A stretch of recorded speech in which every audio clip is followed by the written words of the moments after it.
કાપોદ્રા ખાતે આવેલ શ્રી ઈશ્વરચંદ વિદ્યાસાગર પ્રાથમિક શાળા ક્રમાંક 94 માં દિવ્યાંગ બાળકો માટે રક્ષાબંધનની ઉજવણીનો કાર્યક્રમ રાખવામાં આવ્યો હતો। આ કાર્યક્રમમાં હોસ્પિટલ સમિતિના ચેરમેન મનીષાબેન આહિર ઉપસ્થિત રહ્યા હતા। રક્ષાબંધનને લઈ સુરત શહેરમાં ઠેર ઠેર કાર્યક્રમનું આયોજન કરવામાં આવી રહ્યું છે। એવામાં કાપોદ્રા ખાતે આવેલા નગર પ્રાથમિક શાળા ક્રમાંક 94 માં દિવ્યાંગ બાળકો દ્વારા રાખડી માટેનું પ્રદર્શન ગોઠવવામાં આવ્યું હતું। આ કાર્યક્રમમાં હોસ્પિટલ સમિતિના ચેરમેન મનીષાબેન આહિર ઉપસ્થિત રહ્યા હતા અને દિવ્યાંગ બાળકોનો ઉત્સાહ વધાર્યો હતો। આ સમગ્ર કાર્યક્રમનું આયોજન નગર પ્રાથમિક શાળા આચાર્ય તેમજ તેમની ટીમ દ્વારા કરવામાં આવ્યું હતું। જમના ન્યૂઝ સુરત।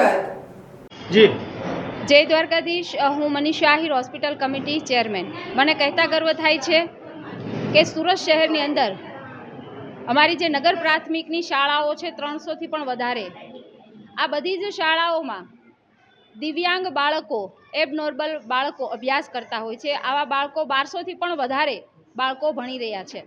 ત્યારે આ બાળકો નોર્મલ બાળકો સાથે પણ ખૂબ સરસ રહી શકે, વાતો કરી શકે અને સારા વર્તન સાથે પોતાનું જીવન આગળ વધારે, તે માટે અમારા નગર પ્રાથમિક શાળાઓમાં 12થી પણ વધારે રિસોર્સ સેન્ટર છે।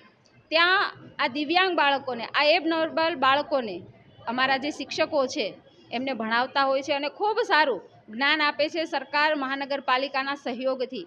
અને આવું જ એક સેન્ટર કાપોદ્રાની ઈશ્વરચંદ્ર વિદ્યાસાગર શાળા છે, ત્યાં આવું સેન્ટર ખૂબ મજાનું ચાલે છે। આ સેન્ટરના ઉદ્ઘાટન પ્રસંગે આજે મેં હાજરી આપી હતી અને અહીં મારી સાથે જિજ્ઞેશભાઈ, દીપ્તિબેન અને આજે દિવ્યાંગ બાળકો સાથે જોડાયેલો છે સ્ટાફ આચાર્ય ઘનશ્યામભાઈ જોડાયા હતા અને બાળકોને પણ મળવાનો મોકો મળ્યો તો ખૂબ સરસ આ બાળકો આગળ વધી રહ્યા છે। અને એના પરિવાર સાથે પણ વાત કરી તો એમને આ રિસોર્સ સેન્ટર સાથે આ બાળકો સાથે ભણવાનો પણ ખૂબ લાભ મળી રહ્યો છે। ત્યારે મને આશા અને વિશ્વાસ પણ છે કે જ્યારે અમારી સરકાર આવું સુંદર મજાનું કામ કરી રહી છે અને શાળા પરિવારનો, શિક્ષકોનો પણ આવો સારો સહયોગ છે, તો આ બાળકો ખૂબ આગળ વધે, જીવનમાં ખૂબ પ્રગતિ કરે એવી શુભકામનાઓ સાથે શાળા પરિવારને અભિનંદન પાઠવું।